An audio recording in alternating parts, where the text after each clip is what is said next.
What's going on, everybody? Dakota here, and I'm back with my leg day and my push-pull lower and then arm split. This is the second leg day and the second, split, if you will. And to start off this leg day, I did 4 sets of 8 with back squats.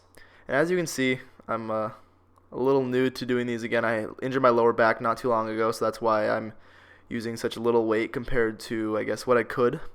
And as you can see, I'm keeping my chest up, my shoulders rolled back, my lower back nice and tight, and I'm going nice and deep. And I feel that the only way that you can really get the full benefit from squats is if you go almost as deep as you can within reason while keeping proper form. And as you can see, I'm also pausing at the top, making sure to get a really good contraction of my legs, get my breath for a second, and drive out of that bottom. And I personally love back squats. I think that they're the best leg workout or lift that you possibly can do. And that brings us into our next workout, which is narrow leg press. And man, narrow leg press sucks. Narrow leg press is just absolutely horrible. And while you do this, you want to hold whatever grip you can. I personally like to hold the bottom of the seat.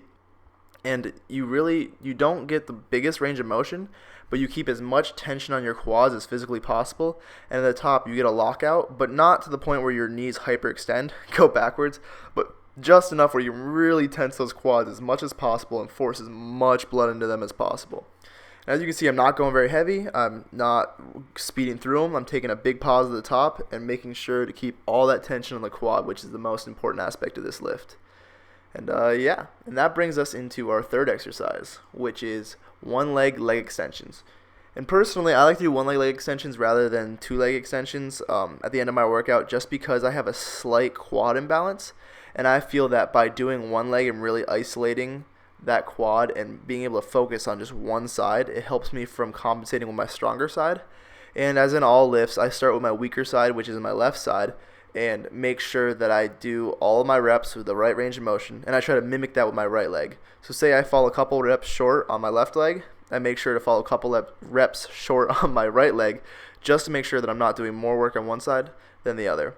And as you can see, I'm using one hand to hold myself down, one hand to really keep, tension in that quad. I like to feel it and make sure that I'm contracting it the right amount.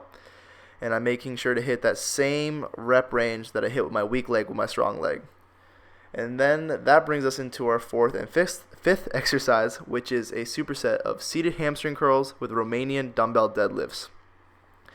And personally, I like to do Romanian dumbbell deadlifts on this day just to change it up. When you do bar deadlifts, I feel that you don't quite get the same contraction or stretch, and you're not focused as much, which can have its pros and cons. But personally, I like to just change it up, make sure that my body is never doing the same thing for too long. And I really love how these two lifts complement each other. I do a really strong, contraction in the seated hamstring curls, make sure to get that full range of motion with that big squeeze. And then I go right into the dumbbell Romanian deadlifts, as you can see.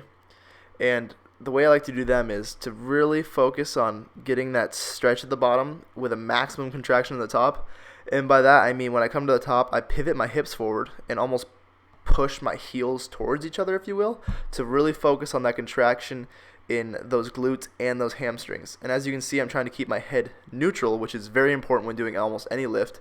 And my head is, mimicking the angle of my back, and that makes it so you're not straining your back or your neck too much. And as you can see, big contraction at the top, big stretch at the bottom.